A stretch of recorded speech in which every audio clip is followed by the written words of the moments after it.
Hello and welcome. I'm Dr. Swope. I'm going to be picking up for Mrs. Fenton where she left off. So as you can imagine, we're going to continue on our lessons for AP Psychology. I'm from Northwest High School in Germantown, Maryland. And if any of my students are listening, go Jags. So having gotten that out of the way, let's move on a little bit. So let's talk a little bit about what we're going to do today. Today is really all about, we're shifting into research, and we're going to look at the different types of research methods.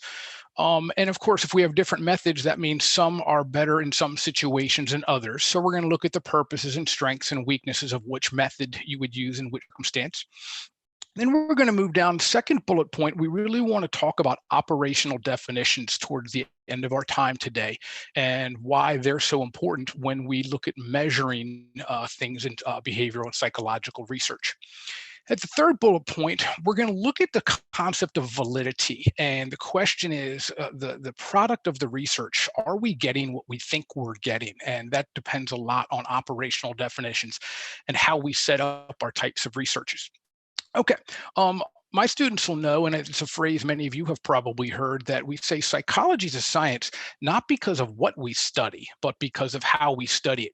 And we say that in response, a lot of people say, well, yes, psychology is a science because, we study the brain and MRI and things like that. And while that's partially true, we say psychology is a science because of how we study it, the careful use of these research methods. In fact, anything can be a science if you use research methods, the right research method in the right situation. So psychology is a science because we adhere to these careful research methods. When we look at this bullet point or this line down here, how do we know what science tells us is the truth? Now, this isn't a philosophy class, but we want to look at the idea of what is a fact and what is truth. What is the point of doing research? Is it to get information that can't be argued, or is it to get information that can be interpreted different ways? And you can see that's a pretty deep and powerful question. And I just want to touch upon that because what is the point of doing research? It's to get information, but oftentimes there's disagreement on what we find at the end of research. Before we get too deep into our slides, let's look at the bottom line. And this is kind of a fun way to start and challenge ourselves. Can you name a fact that's always true? And when you think about it that way, the go-to is everyone says, oh yeah, well, the sun will always rise. And then you think about, well, what about the North Pole or South Pole at different times of the year when the sun doesn't rise? Or different facts, when you really examine them from different directions, you find out that, well, wait a minute, what we know isn't what we think we know. And that's where we got to go back and look at the importance of careful research. Let's take a look at where you left off with Mrs. Fenton and our AP practice from yesterday. And let's go look at Ava. As you remember, Ava is very involved and very accomplished and quite impressive, but it seems like she has a problem with other folks and her short temper. So hopefully after yesterday's, you've been thinking about that and maybe even had some time to write out a few sentences, follow the SOTAs model. So let's go through this really quickly to answer the mini FRQ that we left off with. Okay, so remember the D in SOTAs is defined. So let's quickly define the early behavioralism approach. And we know that early behavioralism looks at the idea of reinforcements. And of course, that's from Skinner. And we look at learned associations from Pavlov and Watson. We know that Ava, well, let's dig. So that's the definition. Now let's apply it. And I'm not going to read everything on here for time's sake. But if you wrote something down or in your mind, if you applied it that said, well, Ava has learned that being aggressive or being assertive has gotten her reinforcements in the past, maybe in elementary school and middle school. And now such behaviors, because she got rewards for them, she's still seeking rewards, but it's the wrong behavior in the wrong situation. So maybe her behavior is the wrong, she learned it wrong, or is now applying the wrong behavior in the wrong situation. So if you applied it in that way, that's fine. That's fine. Let's move on to the humanistic approach. Humanistic approach is much more positive, focused on free will. And so now the idea is, if you define the humanistic approach and you convince the reader you know what it is, let's see if we can apply it And the humanistic approach for Ava is that, well, she wants to improve. She wants to self-actualize. She wants to challenge herself. And that's why she seeks these leadership positions. The cognitive approach. Remember, cognition is about thinking, thought process, memories, and decision making. So once you define what the cognitive approach or the cognitive paradigm is, now we're going to apply it. And we're going to say that Ava believes or thinks she will do well, or maybe Ava's achievements are based on her problem solving or excellent memory. So again, you see the pattern. You're going to want to clearly define, then you're going to want to apply. And of course, the next S in SOTAs is synonyms. You go a little bit deeper than just that. The last one, the biological approach, we know according to this idea is that behavior and thoughts and mental processes are the results of chemical processes, biological process, hormones, neurotransmitters, and brain structures. So perhaps Ava's anger issues are because of an imbalance of neurochemicals, whether they're transmitters or hormones, or hopefully Ava doesn't even have a tumor in her brain that's causing different functionality. So hopefully that brings you up to speed from what Mrs. Fenton was saying, the idea of define, apply, and go a little bit deeper with the synonyms. So that's taken us up to speed from yesterday. Let's jump into today's stuff. What we're going to look at the different types of researches. And you can see I've got 7 of them listed here. The first one, experiments, even though it's the first one up, we're going to save that for tomorrow. So we're just going to look at numbers 2 through 7 today. 2, 3, and 4, 3, 4, and 5 are ways to do research. And they all kind of roughly fall under number 2. So let's take a look at what correlational studies are. Then we'll look at the 3 types of research methods: that survey, naturalistic observation, and case studies. And then we'll compare number 6 and 7. So correlational studies. I'm coming at this AP online instructions, and the same thing with Mrs. Fenton, with the idea that you've been in an AP psychology class. You're a pretty sophisticated student, so we're going to go relatively fast. I'm not going to explain what a correlational research is in depth. I think at this point, you know, it's a relationship between 2 events. So of course, the act of you waking up is connected to the sun rising. It might be a loose connection, especially if you're a teenager and you've been at home for 2 weeks. Maybe you're sleeping in more and more, and it's not that connected to sun rising, but even so, both of them occur in the morning. So that's a loose connection.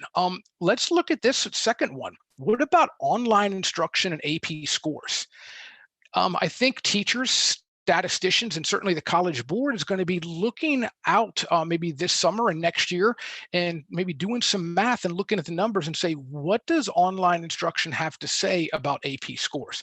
And that's a fascinating relationship. Right now, we don't know if it's strong relationship, a weak relationship, or no relationship at all.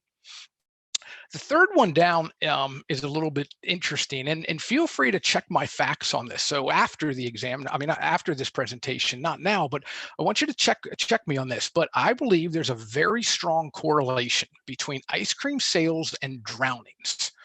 And you know, if that's true, and again, check me on this, you're going to scratch your head and say, what the heck is this? Are people buying ice cream and then jumping in and playing sharks and minnows? Are they just, doing it wrong? And then if this is such a strong relationship, and once I tell you there's a third variable, you're probably like, oh, it does make sense. Well, ice cream sales rise sharply in warm, hot summer months, and so does swimming. People don't swim in January, and people don't buy ice cream a lot in January. So there is a very strong correlation. But notice there's a third relationship there. And that brings us down to the fourth one. See, it's not enough to simply find a relationship. For instance, if every day for the last month, I've been flipping a coin just for exercise, I flip a quarter 100 times in a row, and I find miraculously on Tuesdays, of my 100 coin flips, I get 51 heads on Tuesdays. And so I start to realize there's a relationship. Tuesdays and heads on my tail flipping, or my coin flipping.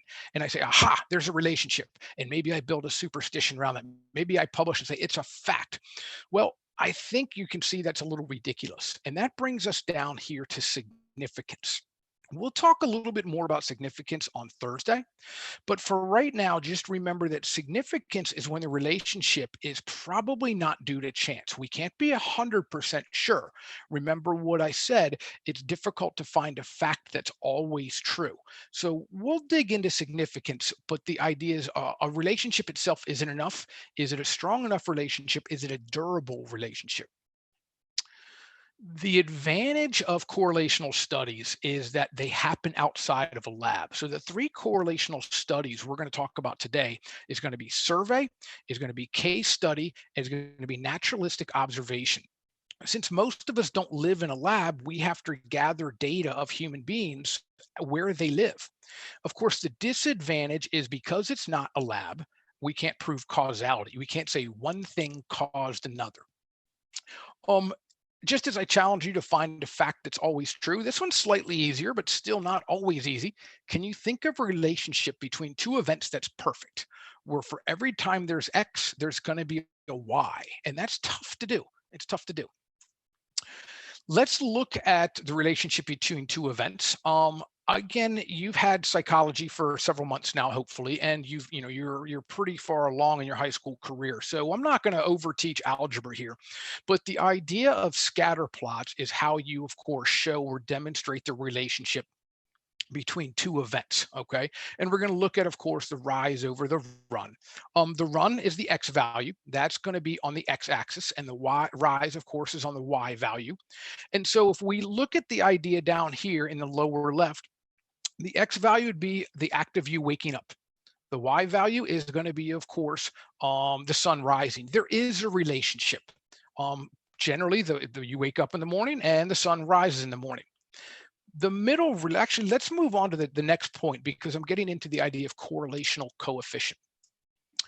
So correlational coefficient, again, I think that you've seen this before, so I'm not going to go too deep into it, but remember it's a number between 1 and -1. It's a measure of how strong the relationship is.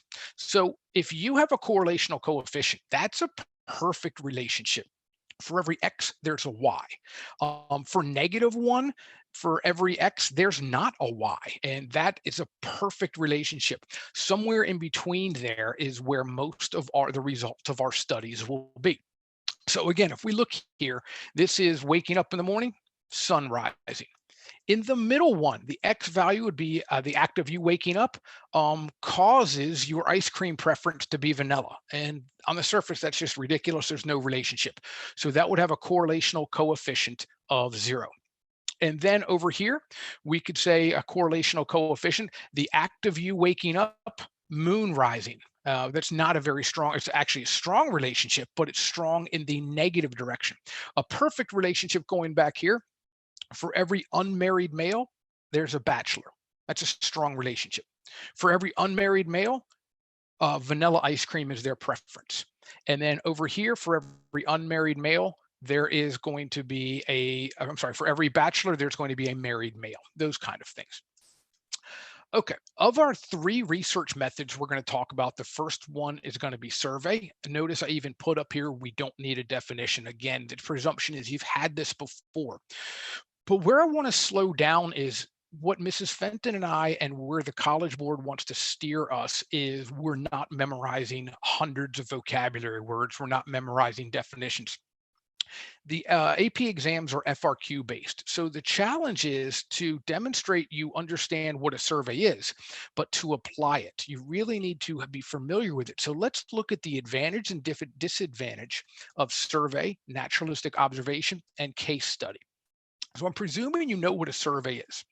The advantage is, well, it's relatively cheap. It's virtually free. With websites and software, you can pass out a survey, you can collect the results, and you can process the data extremely quickly and easily, which brings us, of course, to the second point. Anyone can make a survey. You don't need fancy equipment. You don't need a lot of time or support from maybe a university sponsor. And the nice thing here is multiple variables can be examined. Let's say you do a survey of 5 or 10 or even 50 questions. If you do a survey of 50 questions, you can search for a relationship between question 3 and question 47. You can try to tease out a lot of interesting correlational relationships. The disadvantage, well, the questions might be poorly written or biased. I know that you're in class and sometimes your teacher passes out a test and you don't understand the question or just badly written. Or maybe you've done a survey yourself and it says something like, rate from 1 to 5 how you feel. And the question just doesn't fit. And so that's going to be a problem. The other one is people might misinterpret the questions. It depends on poorly written questions, or is there perhaps even a hidden bias in some of the questions? I like to say that surveys provide shallow, and I don't mean that's bad information. They can ask a lot of questions, but because there's no follow up, I like to say it's broad but not deep. Okay. And again, because it's not in a lab, it cannot prove causality. So that's a quick thing about survey research. Naturalistic observation. This is, of course, the name says what it is. So I'm not going to waste time telling you what it is. The advantage is you're going to get, and I notice I put in quotes, real behavior. Humans don't live in a laboratory. So how do we study humans as they naturally are? Well, you're going to just watch them. And that means you're going to get how they really are. And this brings us to two words that you do want to, if an FRQ at the end of today and or in your future asks you about research methods, these are two words that you might want to weave into your responses. The Hawthorne effect basically means people act differently when they're being watched. And so by a naturalistic observation, you're going to reduce the Hawthorne effect or demand characteristic. Demand characteristic means if you know you're going to be in a study, you're going to, on some level, try to figure out what the researchers want. And you don't want to look bad. So you're going to try to act in a way that makes you look good. Okay. And if you don't believe this is a thing, maybe after this presentation, and maybe I shouldn't advise you to do this, get your phone and go to a family member and put your phone in their face and tell them, just act naturally. And at first they're going to say, what are you doing? You say, no, don't worry about it. Just act naturally. They're going to get mad because nobody acts naturally when a camera's in their face. So the disadvantage, well, you might not be studying what you think you're studying. For instance, if a researcher came to your school and they say, well, just want to see what an average day at high school is like. I think right now, for many of us, the high schools are empty. And so that's not going to provide a valid picture. Or maybe go back a couple months. They come to visit your school on pep rally day or homecoming, or if you have a prom this spring and they happen to visit on those days. That's not how people naturally act. So you can't really control what you're observing. And if you can't control it, of course, you can't prove causality because it's not happening in a laboratory setting. The case study method. The idea here is you can deeply investigate one or a few unusual cases, and science loves the unusual. I think everyone, hopefully everyone who's watching this has heard of Phineas Gage. And if you haven't, maybe it was 1848, he was working on a railroad. There was a horrible mishap and a 3-foot steel or metal rod shot through his cheek and went out of his head. And what's amazing is not only did he not die on the spot, but without antibiotics in the mid 1800s, he lived for what I think about 12 years. And doctors and researchers at the time did their best to record every detail of Phineas Gage's life.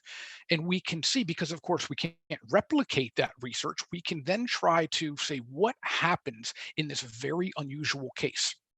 Two unusual cases, Henry Molaison and Clive Waring. These two gentlemen are famous for having extreme cases of anterograde amnesia. Think Dory from Finding Nemo, where they can't process new information. In many ways, they're stuck at a certain point in their life. And we want to look at them as individuals in every aspect of their life. That's what a case study is. Kim Peek, of course, is the inspiration for the movie Rain Man. He had an amazing intelligence in a very narrow cognitive realm with counting and other amazing cognitive feats. And we want to look at How can such an unusual person, what makes up such an unusual person? And Marilyn Vos Savant, I think she was recorded as having the highest IQ at one point in time. That's fascinating. We want to look at rare individuals. And the advantage of looking at rare individuals is you can dig deep.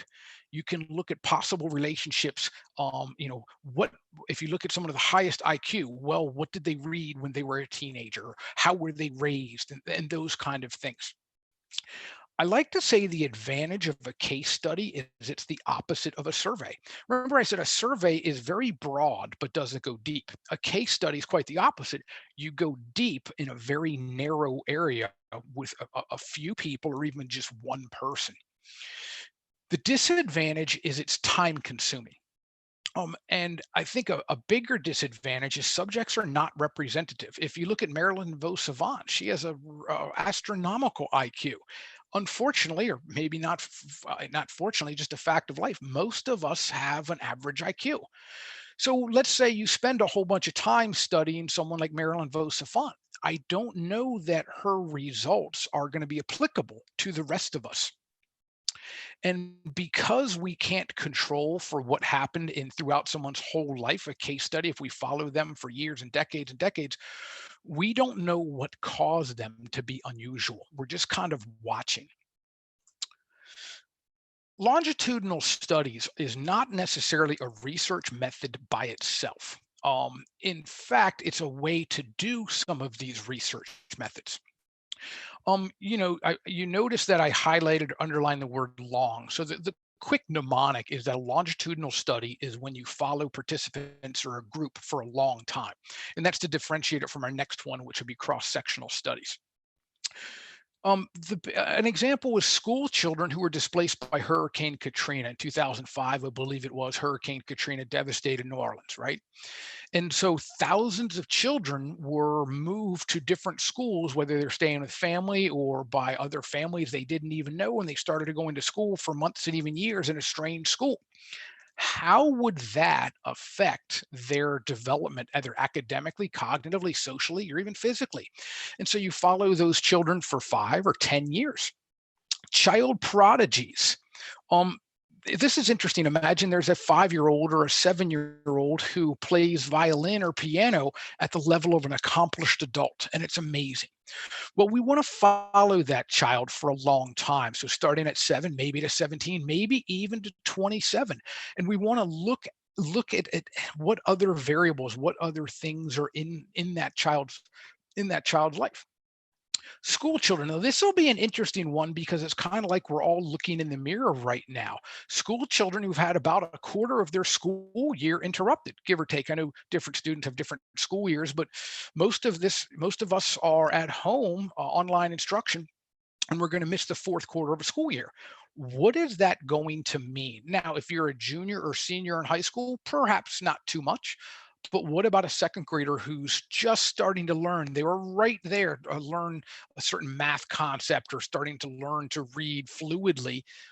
What kind of delay, what is this interruption going to mean? Maybe we should follow them, and you can be sure that that will be done. The advantage is that we uncover possible confounding variables. We go back to the weird relationships between ice cream and drowning, or maybe Tuesdays and flipping coins. If you just look at that right there, it doesn't give you the full picture. But by following someone for a long time, you can maybe find out what makes them unique, or find out what the cause is, or maybe even find out what was not the cause. The second advantage is it can be used in a variety of other research methods. And this is where I want to slow down. And I hope I don't overteach this. Again, research methods are surveys, case studies, naturalistic observations, and experiments. There are other ones, but those are the ones we're going to talk about. Notice that you could do 2 or 3 or 4 different surveys over a 4-year period, and you could compare the results over time. So longitudinal study isn't a type of research method, it's a way to do research methods. The disadvantage, well, obviously it's going to be time consuming, okay? And it's going to be expensive. It's also difficult to control. Go back to the idea of the 7-year-old prodigy who can play violin very well. Okay. The idea here is because you can't control all of the variables, you don't know what went on in that 7-year-old's life for the next 10 years. You don't know what caused any particular thing. And without that, of course, without the control, we can't prove causality. Cross-sectional research, a rough way to say it, is kind of the opposite of longitudinal data or longitudinal studies. A cross-sectional study compares two groups at one time. So although many of us, if not most of us, I don't know the data, I don't know the stats, but millions of us are doing online instruction. I'm sure there are still some schools that are meeting face-to-face, and cross-section would compare them right now. So imagine there is a school somewhere that is meeting at this time, and the instructor is talking to them, maybe even about cross-sectional research. Who do you think is learning more or learning better, online or face-to-face? And that's what cross-sectional would be. Males versus females, Marvel versus DC. If you're a comic book fan, you'll get the reference there. Let's look at the advantage of cross-sectional. Well, I like to say that comparison is science. You're going to get data. And in longitudinal, you compare it over time. Cross-sectional, you compare it now. Like longitudinal, it's not a research method. It's a way to frame research methods. You could do two case studies at the same time. You could compare two people with the exact same symptoms. You could do two naturalistic observations. And so that's the idea of you're comparing someone with a concept of right now. The disadvantage is it's only a snapshot. It's not a moving picture. And so I give the example of maybe your parents have the ability to look online at your grades. And the one day they happen to look might be the one day where you failed a quiz in this class, a quiz in this class, or something went wrong.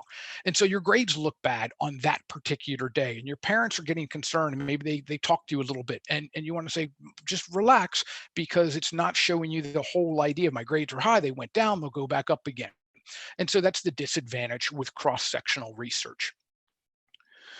Okay, we went pretty quickly through a lot of concepts. The idea, one more time, if you are at home furiously writing down everything I say, number one, stop, because these are recorded. Number two, that's not the goal. The goal is for you to not write and memorize every concept, but be able to apply them. So in your homework, the question I'm going to leave you with, of course, is going to be this check for understanding. Do you understand that at certain times you would use a survey, at certain times you would use a naturalistic observation, certain times you'd use a case study, and tomorrow, of course, we'll talk about when and why you use an experiment. But the idea right now is we just want to slow down, take a breath, and be able to compare our three research types, our three research methods, our two ways of framing them. Okay, that's kind of the important point at this. Okay, because the clock's ticking, we're going to keep going. And let's look at the next part of what our lesson is today: operational definitions and measurement. Let's ask a rhetorical question. Ready? Is online education effective? Well, you probably have to think it's at some level effective, or else you wouldn't be watching this right now. But before we get into a debate of online versus face-to-face, let's take a look at what is online education. I mean, right now, there are probably millions of teachers and millions of students who are face-to-face, if not face-to-face, they're doing kind of a virtual meeting called synchronous learning at the same time. Maybe they're using different learning, what's called learning measurement systems or learning management systems. We really don't know what online education is. And the bigger question is, how do we measure effectiveness? Is it GPA? Is it going to be standardized tests? Is it going to be how the student feels at the end of a video versus how the student feels when the bell rings in a class in school? Okay, this brings us to one of our favorite phrases or favorite words, and it's empiricism. This is a word that's worth knowing if you're going to compare research methods and operational definitions. So this is a word you might want to write down. It means measurable and observable. And that's going to be important because psychology is fascinating because of the very thing we study. We study the mind, and the mind isn't very observable, and it's really difficult to measure. So let's go back to that thing I started with. Remember, I said psychology is not a science because of what we study. It's a science because of how we study it. So the challenge with psychology is, how do we make thoughts or emotion measurable and observable? And that's what an operational definition is. And I oftentimes joke, if psychology was easy, it would be called nearly any other science.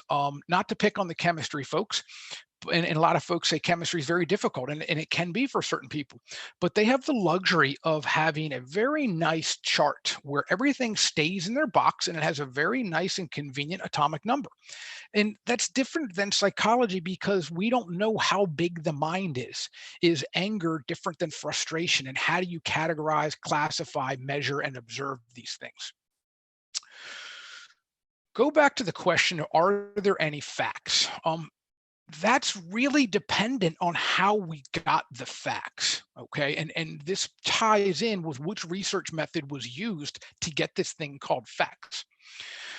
I told you one of my favorite sayings was, or favorite words, is empiricism. My least favorite one is research shows. And I think you know by now that research can show anything that we want it to show, whether on purpose through shady experiments or bias, or maybe we just look at the conclusions a little differently. So this validity question is tied tightly to operational definition.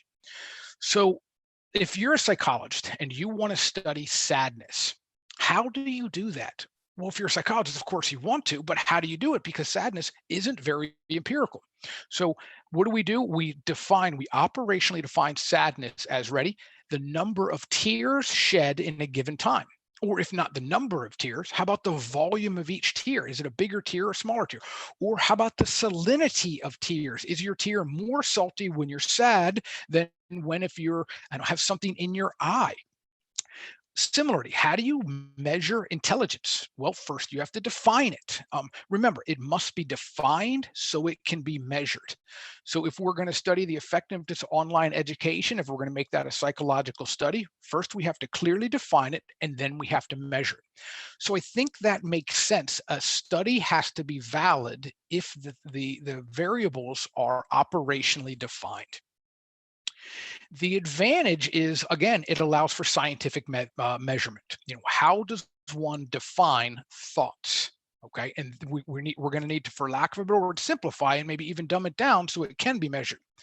Hand in hand with that is the disadvantage. Sadness is far more than the number of tears shed, right? And so sadness, obviously, some people cry when they're happy, and some people, when they're sad, they don't cry.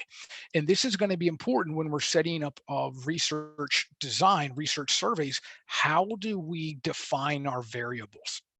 And I hope that what I said to you isn't just definitions and words. I hope that it got to a deeper level so that when you look at today's quote homework and we pick it up tomorrow, you'll be able to apply what we talked about today for the follow-up AP review practice.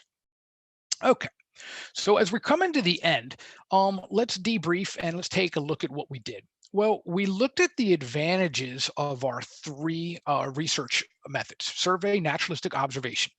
And we looked at the advantage of how you would frame that, the advantage of the longitudinal and the advantage of cross-sectional.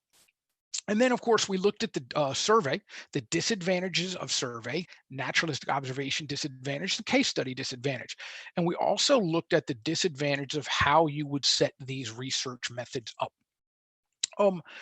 I think we looked at the importance of operationally defining the concepts and how that's linked to validity, and how if you don't have that, well, then you get the idea of, well, research shows. And I think at this point, you're getting the inkling, or you probably came into this class with the idea that research can show anything you want it to show if it's a badly designed research method, research study. Okay, let's move on to your homework. AP exam practice. Let's talk about Mrs. Schmidlap. I'll read it aloud as you can, you can clearly read. Ideally, you can read. Mrs. Schmidlap wants to study whether homework actually helps her students learn. And that's a big question. Students don't necessarily like homework, and I'm going to give you a clue. Teachers don't really like giving homework either.